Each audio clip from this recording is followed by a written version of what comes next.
APPSC group 1 group 2 నోటిఫికేషన్లు త్వరలో రాబోతున్నాయి. ఈ గ్రూప్ 1 గ్రూప్ 2లో మనం group 1 prelims, group 2 prelims and మెయిన్స్లో మనం చూస్తే కనుక కొన్ని కామన్ ఏరియాస్ ఉన్నాయి. ముఖ్యంగా గ్రూప్ 1 స్క్రీనింగ్ టెస్ట్లో, గ్రూప్ 2 మెయిన్స్లో కాన్స్టిట్యూషన్, పాలిటీ చాలా కీలక పాత్ర పోషిస్తాయి. ఎలాంటి క్వశ్చన్స్ రావచ్చు, ఒకసారి గ్రూప్ 1 గ్రూప్ 2 సిలబస్ ఇంటిగ్రేట్ చేసి చూస్తే కొన్ని ఎగ్జాంపుల్స్ చెప్తాను. ముఖ్యంగా evolution of the Indian constitution, మన రాజ్యాంగం ఏ విధంగా నిర్మాణం, అసలు దాని ఎవల్యూషన్ ఎలా వచ్చింది అనే దాని మీద, బ్రిటిష్ వాళ్ళ టైం నుంచి ఎలాంటి ఎవల్యూషన్ వచ్చింది అనే దాని మీద ఖచ్చితంగా 1 or 2 క్వశ్చన్స్ వస్తాయి. రాజ్యాంగం 1600 నుంచి 1947 వరకు దీని బ్యాక్గ్రౌండ్ ఏంటి, హిస్టారికల్ బ్యాక్గ్రౌండ్ ఏంటి, చారిత్రాత్మకంగా ఇది ఎలా నిర్మించబడింది, ఆ తర్వాత రాజ్యాంగ పరిషత్తు, ఇదంతా క్వశ్చన్స్లో మీరు ఒక క్వశ్చన్ ఖచ్చితంగా ఎక్స్పెక్ట్ చేయొచ్చు అనమాట. ఉదాహరణకి ముస్లిమ్స్కి సపరేట్ ఎలక్టరేట్స్ ఎప్పటి నుంచి తీసుకొచ్చాం? Minto Morley reforms. ముస్లిమ్స్కి ప్రత్యేక ఎలక్టరేట్స్ ఎప్పటి నుంచి తీసుకొచ్చాం? కింద 4 ఇస్తాడనమాట options. Minto Morley reforms, Montagu Chelmsford reforms, government of India act 1935, Pitt's India act, ఇట్లా ఇస్తాడు. సో మింటో మార్లే రిఫార్మ్స్ 1909 ముస్లిమ్స్కి సపరేట్ ఎలక్టరేట్స్ తీసుకొచ్చింది. ఇట్లా మీరు క్వశ్చన్స్ ఐడెంటిఫై చేయాలి. అంతేకాదు కింద వేరే ఆప్షన్స్ ఇచ్చారనుకోండి. సో మాంటాగ్ చమ్స్ఫోర్డ్ రిఫార్మ్స్లో ఏం జరిగింది, గవర్నమెంట్ ఆఫ్ ఇండియా చట్టం 1935లో ఏం జరిగింది, అలానే పిట్స్ ఇండియా యాక్ట్లో ఏం జరిగింది, ఇవి కూడా నేర్చుకోవాలన్నమాట. సో ఆప్షన్స్ నుంచి కూడా మీరు క్వశ్చన్స్ ఎక్స్పెక్ట్ చేయొచ్చు, ఆప్షన్స్ నుంచి కూడా మీరు క్వశ్చన్స్ తయారు చేయొచ్చు. అదేవిధంగా రాజ్యాంగంలో ప్రియాంబుల్, ప్రవేశిక లేదా పీఠిక చూసారనుకోండి. సోషలిజం, సెక్యులరిజం, ఇంటిగ్రిటీ, సామ్యవాదం, లౌకికవాదం, సమగ్రత, ఈ 3 పదాలు ప్రవేశికలో ఎప్పుడు చేర్చారు, ఏ సవరణ ద్వారా చేర్చారు, ఇది చాలా ఇంపార్టెంట్. 42nd అమెండ్మెంట్ 1976, 42వ రాజ్యాంగ సవరణ 1976. అదేవిధంగా మనం చూస్తే basic structure theory, Kesavananda Bharati case ఈ సంవత్సరానికి 50 సంవత్సరాలు పూర్తి చేసుకుంది. ఖచ్చితంగా రాజ్యాంగంలో ఏ కేసుల్లో మనం చూస్తే జ్యుడిషియరీ బేసిక్ స్ట్రక్చర్గా ఏ వాటిని వర్ణించిందనే దాని మీద కూడా క్వశ్చన్ రావచ్చు. ఉదాహరణకి rule of law, free and fair elections, చట్టం ముందు అందరూ సమానమే, నిష్పక్షపాతమైన ఎన్నికలు ఏ కేసులో బేసిక్ స్ట్రక్చర్గా చెప్పారు? ఇందిరాగాంధీ వర్సెస్ రాజ్నారాయణ్. జ్యుడిషియల్ రివ్యూ ఏ కేసులో బేసిక్ స్ట్రక్చర్గా చెప్పారు? న్యాయ సమీక్ష అనేది ఏ కేసులో బేసిక్ స్ట్రక్చర్ అని చెప్పారు? Minerva Mills versus Union of India. ఇటువంటి క్వశ్చన్స్ మీకు డైరెక్ట్గా తగలొచ్చు అనమాట. ఇంకపోతే ఫండమెంటల్ రైట్స్లో ఉదాహరణకి భావ వ్యక్తీకరణ హక్కు ఉంది. Article 19 clause 1 clause a freedom of speech and expression ఉంది. దానికి ఉన్న పరిమితులు ఏంటి? కింద వాటిలో ఏది పరిమితి, ఏది కాదు? సోవర్నిటీ, ఇంటిగ్రిటీ ఆఫ్ ఇండియా పరిమితా కాదా? అంటే దేశ సార్వభౌమాధికారానికి వ్యతిరేకంగా మన భావ వ్యక్తీకరణ ఉండకూడదు. దేశ భద్రతకు వ్యతిరేకంగా ఉండకూడదు, security of India. Friendly relations with the foreign states, ఇతర దేశాలతో మనకున్న ద్వైపాక్షిక సంబంధాలు కానీ మిత్ర సంబంధాలు కానీ దెబ్బతీయకుండా ఉండాలి. అదేవిధంగా డిఫమేషన్, పరువు నష్టం చేయకూడదు ఇతరులకి. ఇవన్నీ కూడా కరెక్ట్ ఆప్షన్స్ అనమాట.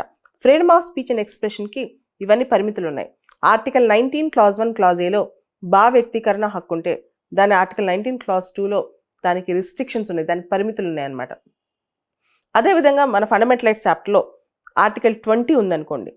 ఆర్టికల్ 20లో 20 క్లాజ్ 1, 20 క్లాజ్ 2, 20 క్లాజ్ 3, దీనిలో ఏ విధమైన క్వశ్చన్ రావచ్చు? Basic prelims question.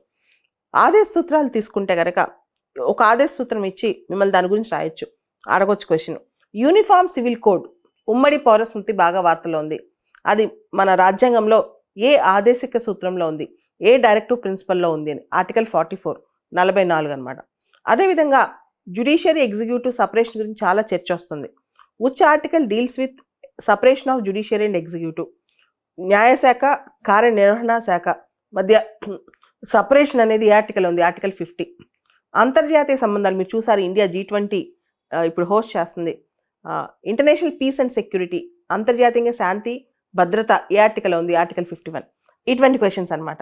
దాంతోపాటు మీకు ప్రెసిడెంట్ ఎలక్షన్స్ గురించి ఆర్టికల్స్, ఏ కారణం వల్ల ప్రెసిడెంట్ ఇంపీచ్ అవుతారు, ఏ కారణంతో భారత రాష్ట్రపతి అభిశంసనకి గురవుతారు, దానిలో వయలేషన్ ఆఫ్ ద కాన్స్టిట్యూషన్, రాజ్యాంగాన్ని ఉల్లంఘిస్తే.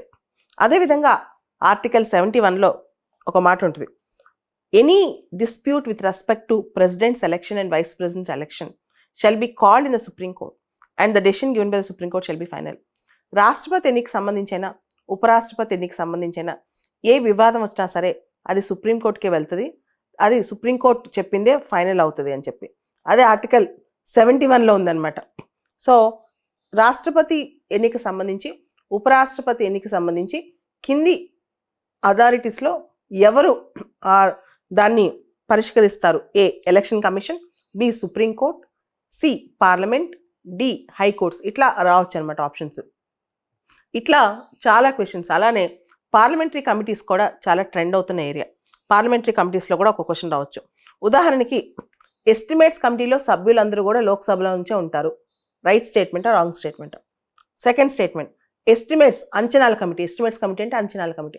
ఎస్టిమేట్స్ కమిటీలో 30 మెంబర్స్ ఉంటారు, 30 మంది ఉంటారు, అందరూ లోక్సభ నుంచే ఉంటారు. ఈ రెండు కూడా రైట్ స్టేట్మెంట్స్ అనమాట.